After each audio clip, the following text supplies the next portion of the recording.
wabarakatuh. Gimana nih kabarnya? Baik kan? Semoga dalam keadaan baik-baik saja ya. Supaya mempersingkat waktu, perkenalkan saya Rafika Aprilia dari SMK Kesehatan Nusantara. Di sini saya akan mempresentasikan tentang DORAS, donor darah sukarela.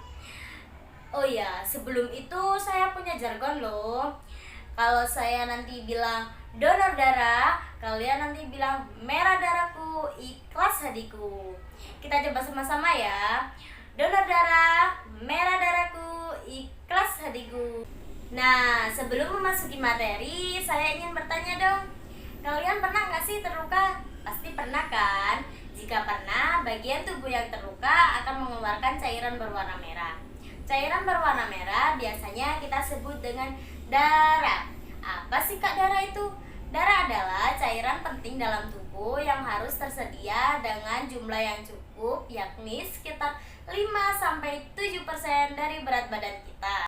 Nah, selanjutnya ada fungsi darah. Fungsi darah yang pertama adalah mengangkut oksigen dari paru-paru ke seluruh tubuh. Yang kedua, mengangkut CO2 dari sel-sel tubuh kembali lagi ke paru-paru.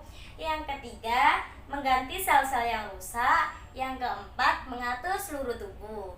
Nah, DORAS adalah singkatan dari donor darah sukarela. Sedangkan arti darah itu sendiri adalah pengambilan darah secara sukarela maupun mengganti untuk disimpan bank darah sebagai stok darah yang kemudian digunakan untuk transfusi darah. Oh iya, apa sih Kak transfusi darah itu? Transfusi darah adalah pengambilan darah dari seseorang yang sehat dan memenuhi syarat kepada seseorang yang membutuhkan. Donor darah dibagi menjadi dua bagian. Yang pertama, donor darah sukarela.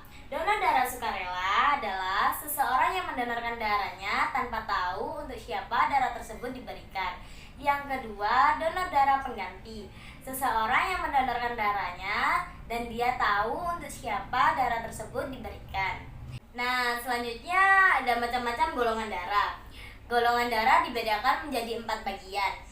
A, B, AB, dan O. Golongan darah tersebut dibedakan berdasarkan resusnya. Ada yang resus positif dan ada yang resus negatif. Oh iya, apa aja sih Kak syarat-syarat donor darah? Syarat donor darah yang pertama minimal berusia 17 tahun.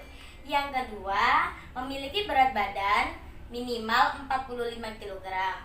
Yang ketiga, tekanan darah harus berada di angka 100-160 untuk sistolik dan 70-100 untuk distolik.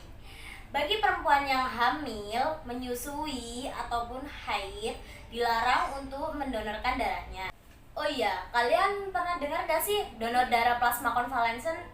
Donor darah plasma convalescent adalah cairan darah yang mengandung antigen COVID-19 berasal dari pasien yang sudah dinyatakan sembuh dari COVID-19. Plasma darah convalescent berguna untuk meningkatkan antibodi dan menurunkan jumlah virus antigen COVID-19 pada penderita COVID-19.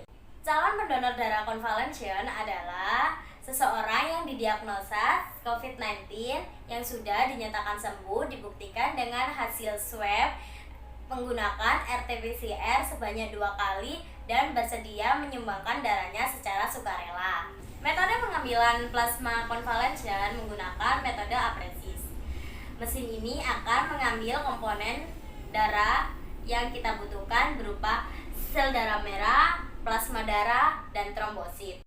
Yuk tetap donor darah untuk sesama karena stok darah di sejumlah kantor PMI terus menipis di masa pandemi.